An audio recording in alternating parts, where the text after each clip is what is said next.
Chapitre 1. La raie sur le côté.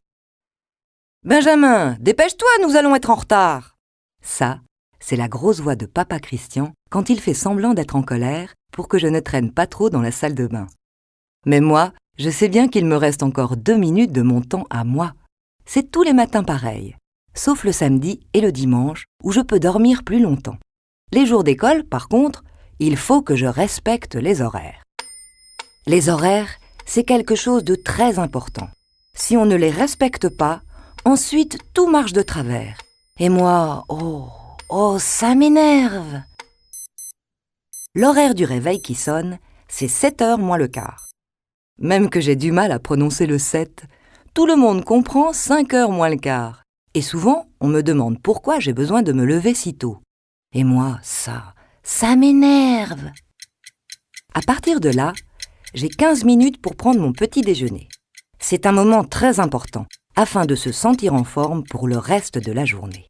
En général, c'est mon frère qui me le prépare à l'avance. Il est sympa avec moi, Alexandre. Lorsque j'arrive dans la cuisine, mon bol est déjà rempli de cornflakes et il y a la bouteille de lait qui attend tout à côté, prête à être versée. Mais moi, je n'ai pas trop confiance. Des fois, Alexandre se trompe sur la quantité et je recompte toujours le nombre de mes cornflakes. Maman Brigitte insiste pour que je dise « flocons de maïs ».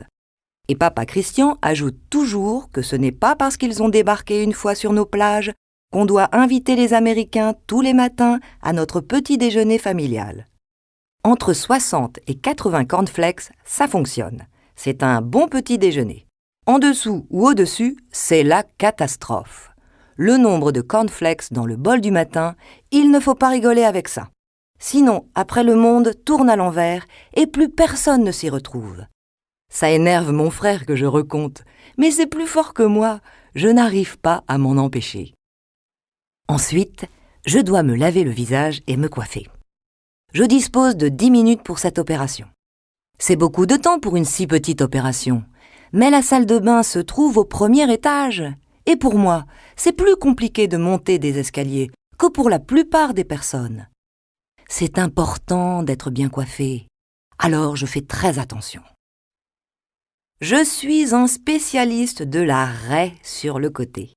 Je fais râler papa avec cette histoire parce que ça fait très longtemps qu'il n'a plus assez de cheveux pour se coiffer. L'avantage de son crâne chauve, c'est qu'il lui fait gagner au moins 5 minutes sur son horaire.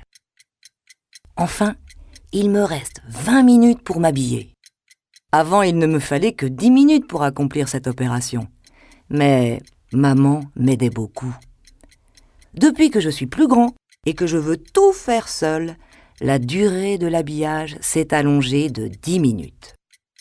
Et si on respecte les horaires, je dois être prêt pour partir à l'école à 7h25, devant le portail, avec le ventre bien rempli et la raie sur le côté tracée bien droite. « J'arrive, papa !» Bon, j'ai décidé de ne pas profiter des 2 minutes qui me restent. Mais il ne faut pas que ça devienne une habitude. Si on commence à ne plus respecter les horaires, le monde ne tourne pas bien et les gens se retrouvent la tête dans le mauvais sens. Et moi, ça m'énerve.